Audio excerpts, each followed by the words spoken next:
Хади Такташ, тулы исеме Мөхәммәд Хади Хайрулла улы Такташев 1901 елның 1 гыйнварында Тамбов губернасы Спас өязе Сыркыды авылында урта хәлле крестьян гаиләсендә дөньяга килә. Башлангыч белемен авыл мәдрәсәсендә ала. Соңрак заманы өчен җәдиди уку йортларыннан саналган Пешлә мәдрәсәсендә укый. Гаиләсенең матди хәле авыр булу сәбәпле 13 яшенә җиткәч, Хади Бухара якларына юл тота. Башта үзләренә туган тиешле сәүдәгәрнең өендә хезмәтче малай, аннары шәһәр байларының берсендә приказчик өйрәнчеге булып эшли. Хезмәттән буш вакытларында Бухара яшьләре оештырган мәдәни чаралар, спектакль, концертларда актив катнаша. 1917 елга Такташ Фәйзулла Хуҗаев җитәкләгән милли демократик рухтагы яшь бухарлылар һәм җәмгыяте хәйрия оешмаларының күренекле эшлеклесенә әверелә. Улуг Түркстан газетасында мәдәни яңалыкларны яктырткан мәкаләләр бастыра. 1918 елда Түркстан сахраларында исемле беренче шигыре дөнья күрә. 1918 елның көзендә Хади туган авылы Сыркыдыга кайта.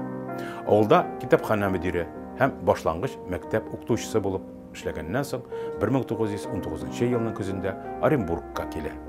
Юксыллар сүзе газетасында әдәби хезмәткәр, җаваплы сәркәтип, редактор вазифаларын башкара. Әлеге газетада Караңгы төннәрдә, Ачлык патша, Антым исемле шигырьләрен бастыра. Шәриф Камал, Афзал Таһиров кебек күренекле әдипләр белән таныша. Хөсәйния мәдрәсәсе нигезендә ачылган Татар халык мәгарифе институтына укырга керә. 1921-22 елларда Ташкентта яши, Түркстан эшче Дихкан коммунистлар университетында укыта. Билим йорты журналында җаваплы сәркәтип булып эшли. Күп яза.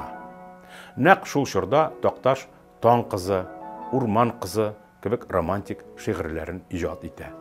1922 елның җәен Мәскәүдә уздыра, әдәби кичәләргә йөри.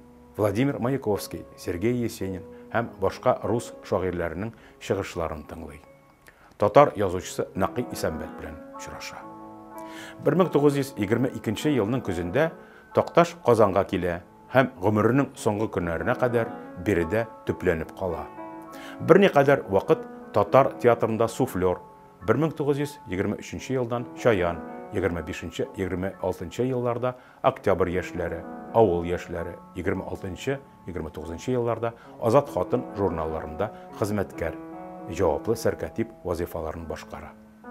1923 елда Такташның Җир уллары трагедиясе һәм башка шигырьләр исемле беренче шигъри җыентыгы дөнья күрә.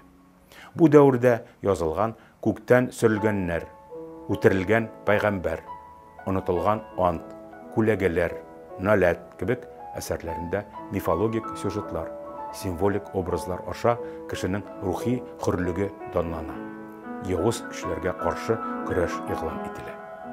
Шагыйрь фольклор образларын һәм суфичылык символларын актив куллана. Җир уллары трагедиясендә 1923 ел автор әхлакый һәм рухи кыйбласын югалтып, ата-бабаларының гырыф гадәтләренә, Аллаһка хыянат итеп, зулым хакимлегенә буйсынган яңа заман кешесенең фаҗигасын тасвирлый. 1923 елда Такташ иҗатында бурылыш күзәтелә. Аның Такташ үлде әсәре шагыйрьнең кискен кризис кичерүен чагылдыра. Әдип реализмга юл тота, шул чор таләбенә буйсынып яза башлый. Заманның тыңгысыз идея көрәшенә багышланган Гысьян, Октябрь төне шигырьләре иҗат ителә. Шагыйрь көрәшкә чакыру белән янәшә самими һәм матур авыл картинасын тудыра. Шуның белән шигырьләргә җылы юмор килеп керә. Сыркыды авылы, Нәни разбойник, Әйдә инем, үтеп барышлый әсәрләре шундыйлардан. Еш кына аның иҗатында романтизм, реализм белән бергә үрелеп бара. Алсу, Мәхәббәт тәүбәсе, Мөкамай, Зәңгәр күзләр, Булай гади җыр гына, Ак чәчәкләр, Киләчәккә хатлар әсәрләре укучылар тарафыннан жылы кабул ителә. 1922 елда Үрнәк театр сәхнәсендә Такташның «Җир уллары» пьесасы куела. Спектакльдә идея ролен шагыйрь үзе башкара.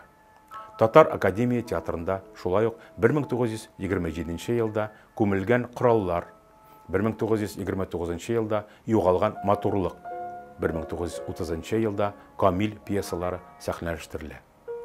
Әдип хәзерге заман татар поэзиясенә нигез салучыларның берсе булып санала. Такташ безнең поэзияга әлегечә күрелмәгән яңа һава, югары художестволы яңа иҗат иделе булып килеп керде дип билгеләп үтә күренекле язучы Хәсән Туфан. Такташ 1931 елның 8 декабрендә тиф авыруыннан Казанда вафат була. Максим Горький исемендәге Үзәк мәдәният һәм ял паркы чикләрендәге мемориаль зиратта җирләнә. Казанның бер урамы 1949 елдан Хади Такташ исемен йөртә. 1980 елда Чернояров пассажы бинасына әдипнең бу йортта яшәвен искәртеп истәлекле такта эленде. 2017 елда аның исемен йөрткән урам скверында шагыйрьгә һәйкәл ачылды. 2005 елдан Мордва Республикасының Сыркыды авылында Такташның музей йорты эшләп килә. Шулай 2005 елдан Татарстан язучылар берлеге карары белән Такташ исемендәге поэзия өлкәсендәге премия булдырылды.